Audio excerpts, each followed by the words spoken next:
Hello students, स्वागत है आप सबका हमारे यूट्यूब चैनल एन के ऑनलाइन लर्निंग में। मैं डॉक्टर नरेश चंदनानी इस चैनल के माध्यम से आपको पढ़ाऊंगा इंजीनियरिंग मैथमेटिक्स 1। आने वाले वीडियोस में हम लोग इंजीनियरिंग मैथमेटिक्स 2 भी डिस्कस करेंगे, लेकिन हमने शुरुआत की है इंजीनियरिंग मैथमेटिक्स 1 से। इंजीनियरिंग मैथ्स 1 कई बार स्टूडेंट्स को एक बहुत ही हॉरिबल सब्जेक्ट लगता है, तो हमने कोशिश की है बहुत ही सिंपल और छोटे छोटे वीडियोस के माध्यम से इस सब्जेक्ट को सिंपल बनाने की। और काफी सारे एलैबोरेटिव एग्जांपल्स हमने इन वीडियोस के अंदर लिए हैं ताकि मैथ्स का जो आपके मन में एक डर है वो निकल जाए। तो आइए शुरुआत करते हैं। हेलो स्टूडेंट्स, आज की क्लास में हम लोग स्टार्ट करने वाले हैं गामा फंक्शंस। गामा फंक्शंस आपके इंटीग्रल कैलकुलस का एक बहुत ही इंपॉर्टेंट टॉपिक है और इसकी हेल्प से डिफिकल्ट इंटीग्रल्स को बहुत इजीली सॉल्व किया जा सकता है। तो सबसे पहले हम ये समझेंगे कि गामा फंक्शन होता क्या है।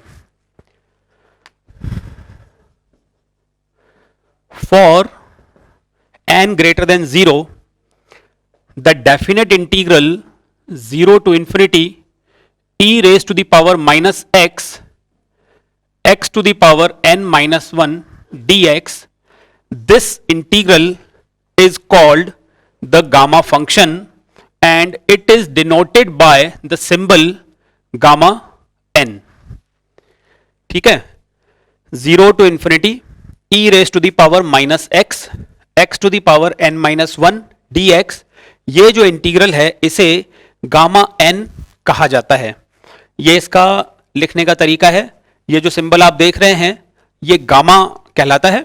तो gamma n is a definite integral. Okay, यहां पर हम इसकी कुछ इंपॉर्टेंट प्रॉपर्टीज डिस्कस करेंगे।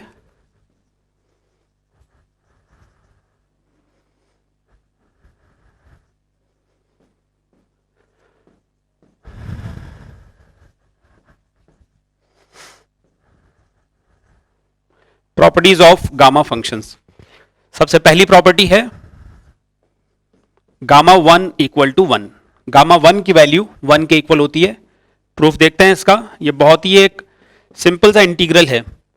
देखिए, since gamma n is equal to 0 to infinity e to the power minus x to the power n minus 1 dx, इस इंटीग्रल में अगर आप n की वैल्यू 1 पुट कर देंगे तो आपको गामा 1 मिल जाएगा 0 to infinity e raise to the power minus x to the power 0। तो हम केवल ले सकते हैं integral of e to the power minus x। अब e पावर माइनस x का इंटीग्रल क्या होता है? Minus e to the power minus x, limits are 0 to infinity, that is equal to minus e to the power minus infinity plus e raise to the power 0। Now e to the power minus infinity क्या होता है? 0 होता है, और e power 0 क्या हो जाएगा? 1। ठीक है, तो इस तरीके से गामा 1 की वैल्यू हमें मिल गई 1। ठीक है, सेकंड प्रॉपर्टी,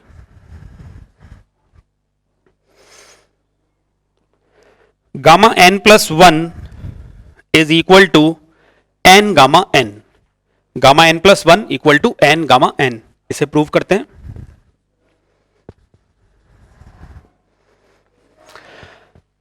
गामा n का फॉर्मूला लिख देते हैं पहले तो। Gamma n is equal to 0 to infinity e to the power minus x raise to the power n minus 1 dx। इस फॉर्मूला में आप n की जगह n प्लस 1 पुट करेंगे तो आपको मिलेगा gamma n plus 1 is equal to 0 to infinity e raise to the power minus x to the power n dx। ठीक है, यहां पर n की जगह मैंने n प्लस 1 रखा तो n प्लस 1 माइनस 1 n बच गया। अब ये एक इंटीग्रल है जिसमें दो फंक्शंस का प्रोडक्ट है, तो इसे हम किससे सॉल्व करेंगे? बाय पार्ट्स इंटीग्रेशन से। आप सब लोग आइलेट का रूल जानते ही हैं, तो उस रूल के according x to the power n को मैंने फर्स्ट फंक्शन अज्यूम कर लिया और e to the power minus x को मैं सेकंड फंक्शन ले लेता हूं। ठीक है ना? तो क्या होता है फॉर्मूला इंटीग्रेशन बाय पार्ट्स का? First function as it is, integral of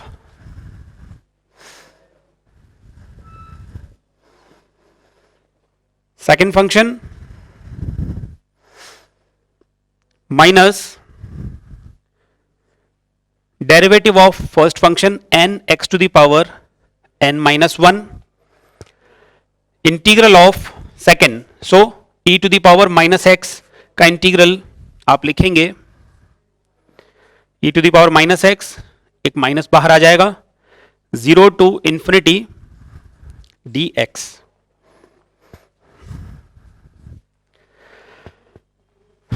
e power minus x का इंटीग्रेशन आप करेंगे।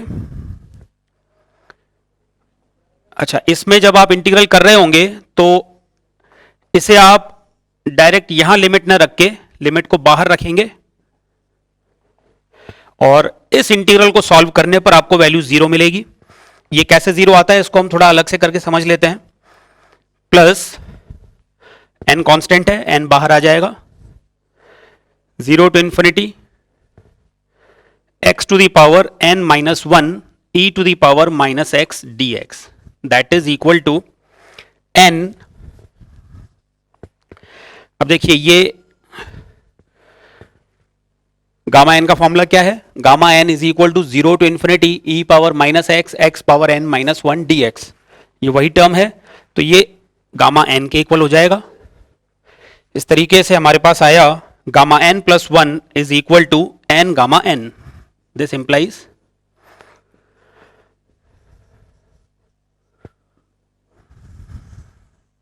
Gamma n plus 1 is equal to n gamma n। अच्छा देखिए, इसमें एक इंटीग्रल आया था हमारे पास जिसकी वैल्यू मैंने यहां 0 सब्स्टिट्यूट की है। तो पहले आपको मैं ये एक्सप्लेन करना चाहूंगा कि ये 0 कैसे आया। इसके लिए हम अलग से देखते हैं, x to the power n integral e to the power minus x dx, 0 to infinity. जब आप e पावर माइनस एक्स का इंटीग्रेशन करेंगे तो आपको e पावर माइनस एक्स मिलेगा, बाहर माइनस आएगा, और यहां पर आपको इनफाइनाइट पुट करना है, अपर लिमिट इनफाइनाइट आपको पुट करनी है। तो उसके लिए आपको डायरेक्ट लिमिट ना पुट करके ऐसा यहां करना चाहिए, limit x tends to infinity. जब आप इसके अंदर लोअर लिमिट पुट कर रहे होंगे तो वो वैल्यू 0 हो जाएगी, ठीक है। अब देखिए, limit x tends to infinity minus x to the power n upon e power x, ऐसा लिख सकते हैं हम इसको। मैं यहां पर डायरेक्ट x की जगह इंफिनिटी सब्स्टिट्यूट नहीं कर सकता, क्योंकि डायरेक्ट सब्स्टिट्यूट करने पर मुझे इनफाइनाइट इंटू 0 मिल जाएगा, जो कि एक इनडिटरमिनेट फॉर्म होता है। इसलिए यहां डायरेक्ट सब्स्टिट्यूट करने के बजाय मैंने इस फॉर्म में इसको कन्वर्ट कर दिया, limit x tends to infinity minus x to the power n upon e power x। अब यहां भी मैं x की जगह डायरेक्ट इंफिनिटी सब्स्टिट्यूट नहीं कर सकता। वाई? बिकॉज हमें मिल जाएगा इनफाइनाइट अपॉन इनफाइनाइट, तो ये फिर से एक इनडिटरमिनेट फॉर्म हो गई, ठीक है। फिर इसको कैसे सॉल्व करें? तो लिमिट्स के लिए आपने डीएल हॉस्पिटल रूल सुना होगा, उस डीएल हॉस्पिटल रूल को हम यूज करेंगे। क्या करना होता है उसमें आपको न्यूमरेटर और डिनोमिनेटर का तब तक डिफरेंशिएशन करना होता है जब तक कि इनडिटरमिनेट फॉर्म हट नहीं जाती है। अब x to the power n का आप n टाइम्स जब डिफरेंशिएशन करेंगे तो फाइनली आपके पास क्या आ जाएगा? आपके पास आ जाएगा n फैक्टोरियल। ये माइनस साइन है, ये एज इट इज चलता रहेगा, और e to the power x का आप चाहे कितनी भी बार डिफरेंशिएशन कर लें, e to the power x ही आपको मिलता रहेगा। ओके, अब आप इजीली यहां पर x की जगह इनफाइनाइट सब्स्टिट्यूट कर सकते हैं, क्योंकि न्यूमरेटर में x का कोई टर्म नहीं बचा। डिनोमिनेटर में जब आप x को इनफाइनाइट पुट करेंगे, e to the power infinite, तो इसकी वैल्यू हो जाएगी infinite. A finite quantity divided by infinite will give you 0, ठीक है। तो इस प्रोसीजर से इस इंटीग्रल की वैल्यू आपको 0 मिल जाती है, और हमारा जो गामा n प्लस 1 है वो इक्वल हो जाता है n गामा n के। ये एक बहुत ही इंपॉर्टेंट प्रॉपर्टी है और क्वेश्चंस को सॉल्व करने में बहुत बार यूज की जाती है। थर्ड प्रॉपर्टी हमारे पास है gamma n plus 1 is equal to factorial n। Factorial n का ये सिंबल आप जानते ही हैं, आप चाहे ऐसा लिखें या फिर कहीं कहीं ऐसा भी सिंबल देखने को मिलता है। तो gamma n plus 1 is equal to factorial n। इसका प्रूफ बहुत इजी है, और जो अभी हमने सेकंड प्रॉपर्टी प्रूव की है उसी से रिलेटेड है। सेकंड प्रॉपर्टीज में हमने क्या देखा, gamma n plus 1 is equal to n gamma n। ठीक है, अब आप इसी प्रॉपर्टी को बार बार रिपीट करते जाइए। गामा n की जगह आप लिख सकते हैं n minus 1 gamma n minus 1। एक बार और इसी स्टेप को लगाएंगे, गामा n माइनस 1 को आप क्या लिख दोगे, n minus 2 gamma n minus 2। अब इसी प्रोसीजर को आप बार बार जब n टाइम्स रिपीट करेंगे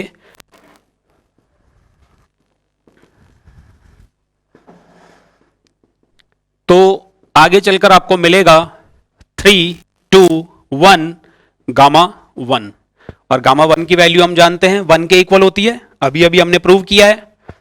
तो लास्ट स्टेप में हमें मिल जाता है n माइनस 1 n माइनस 2 3 2 1, ये कंप्लीट प्रोडक्ट इक्वल होता है फैक्टोरियल n के। ठीक है, तो gamma n plus 1 is equal to factorial n। Next property हमारे पास है integral 0 to 1 log 1 upon y to the power n minus 1 dy equal to gamma n। Gamma function की यह प्रॉपर्टी आमतौर पर हमें तब इस्तेमाल करनी होती है जब ऐसे फंक्शंस का इंटीग्रल करने के लिए आए जिनमें लॉगरिदमिक फंक्शन इस्तेमाल हो रहा हो। तो इसे प्रूव करने के लिए हम यूज करते हैं गामा फंक्शन की डेफिनेशन या उसके फॉर्मूला को। Gamma n is equal to 0 to infinity e to the power minus x to the power n minus 1 dx। अब मैं यहां पर एक सब्स्टिट्यूशन करता हूं, let e power minus x is equal to y। ठीक है, तो e पावर माइनस x का डिफरेंशिएशन क्या हो जाएगा, minus e to the power minus x dx equal to dy। And साथ ही साथ यहां से अगर मैं x को y के टर्म्स में निकालता हूं तो मुझे मिलेगा minus x equal to log y, या फिर मैं लिख सकता हूं x equal to minus log y, जिसे फिर से मैं लिख सकता हूं log 1 upon y।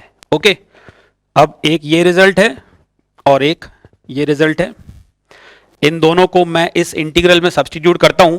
Therefore gamma n is equal to 0। अब ये 0 किसकी वैल्यू है, ये x की वैल्यू है। जब आप इस सब्स्टिट्यूशन में x को 0 पुट करेंगे e पावर 0 यानी कि 1, तो y की वैल्यू हो जाएगी 1। और जब आप इसमें इनफाइनाइट पुट करेंगे e पावर माइनस इनफाइनाइट, ये होता है 0, तो अपर लिमिट हो गई 0। x to the power n minus 1, x किसके इक्वल है, log 1 अपॉन y के, तो log 1 upon y to the power n minus 1, और e to the power minus x dx, इसके प्लेस में आप क्या लिख देंगे, माइनस dy। ओके, अब ये जो माइनस है इसे हम हटा सकते हैं इन लिमिट्स को अपोजिट करके, डेफिनेट इंटीग्रल की प्रॉपर्टी होती है, आप सब जानते हैं। तो ये हो जाएगा 0 टू 1, माइनस साइन हट जाएगा यहां से, log 1 upon y raise to the power n minus 1 dy। तो इसका मतलब क्या हुआ, गामा n इक्वल होता है integral 0 to 1 log 1 upon y to the power n minus 1 dy के।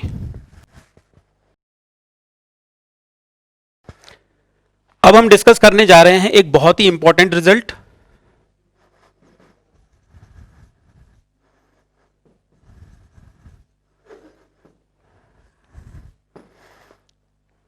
Gamma half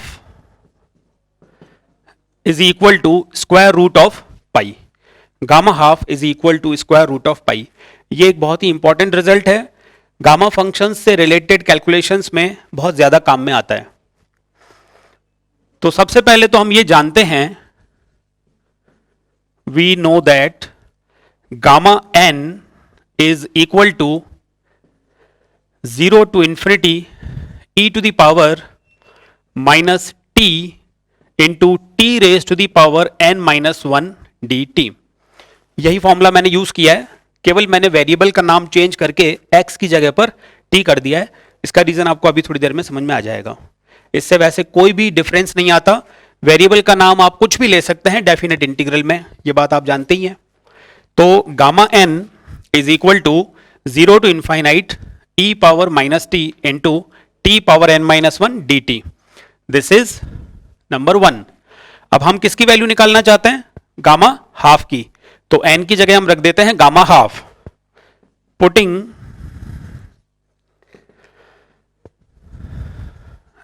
n equal to half.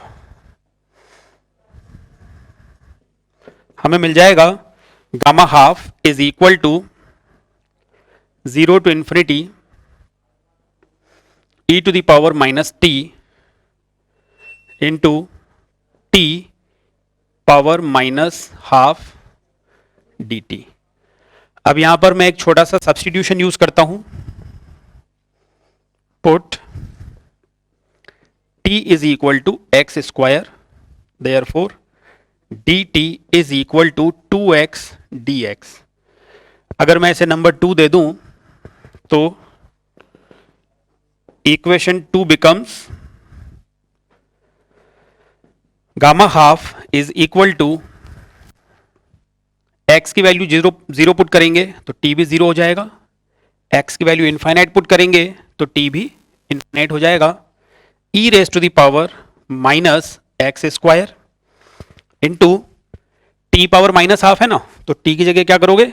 X square power minus half means x power minus 1, या इसको आप 1 अपॉन एक्स भी लिख सकते हो, 1 upon x dt।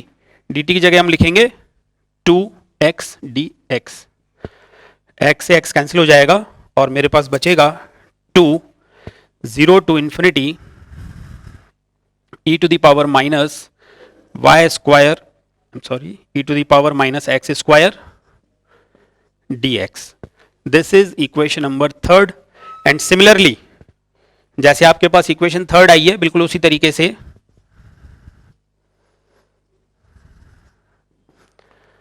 Gamma half is equal to 2 times 0 to infinity e to the power minus y square dy।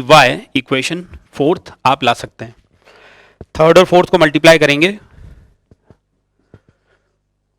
From 3rd and 4th we have gamma half into gamma half, हमारे पास आ जाएगा gamma half square is equal to 4 times double integral 0 to infinity e to the power minus x square plus y square dx dy। This is equation number 4। ठीक है, अब हमारे पास यहां double integral आ गया है, यह है कार्टेशियन कोऑर्डिनेट्स की फॉर्म में। इसे हम पोलर में कन्वर्ट कर देते हैं,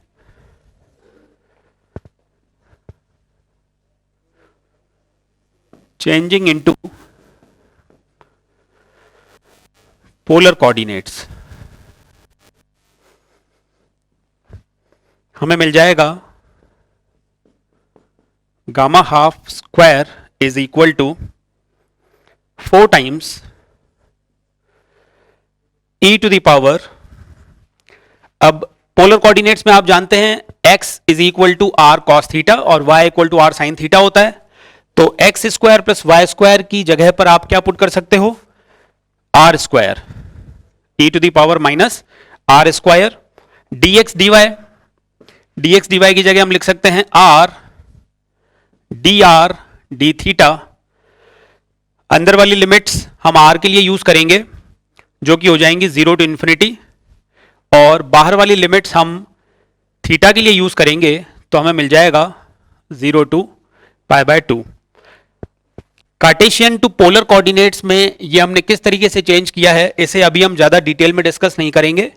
अगर आप इसे जानना चाहते हैं तो डबल इंटीग्रेशन से रिलेटेड वीडियोस देख सकते हैं, वहां से आपको ये चीज बहुत अच्छे से समझ में आ जाएगी।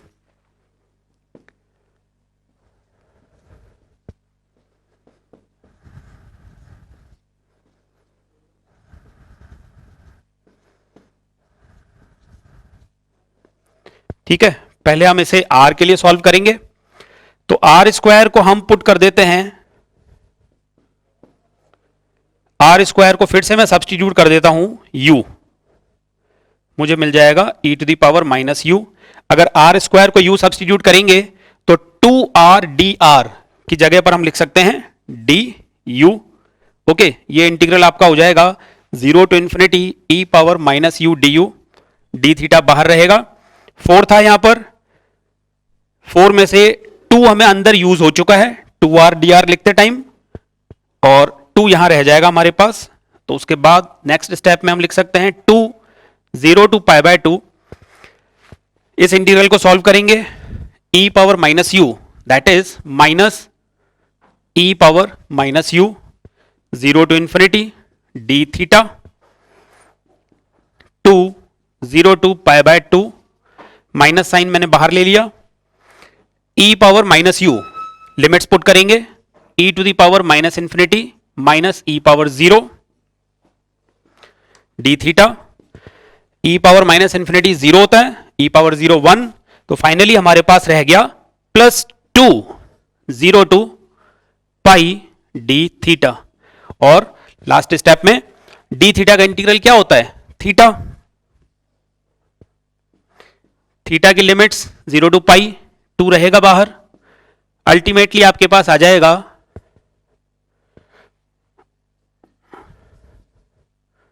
2 इंटू पाई बाय 2। ये थीटा की लिमिट्स 0 टू पाई बाय 2 हैं, 0 to pi by 2, 2 into pi by 2, finally हमारे पास आ जाता है pi. Means gamma half square is equal to पाई।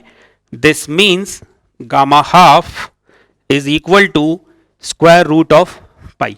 ये रिजल्ट हमारा प्रूव हो चुका है। और अब अगली क्लासेस में जब हम प्रॉब्लम सॉल्व करेंगे तो हम ये देखेंगे कि gamma half equal to root pi कैसे हमारी कैलकुलेशंस को इजी बना देता है।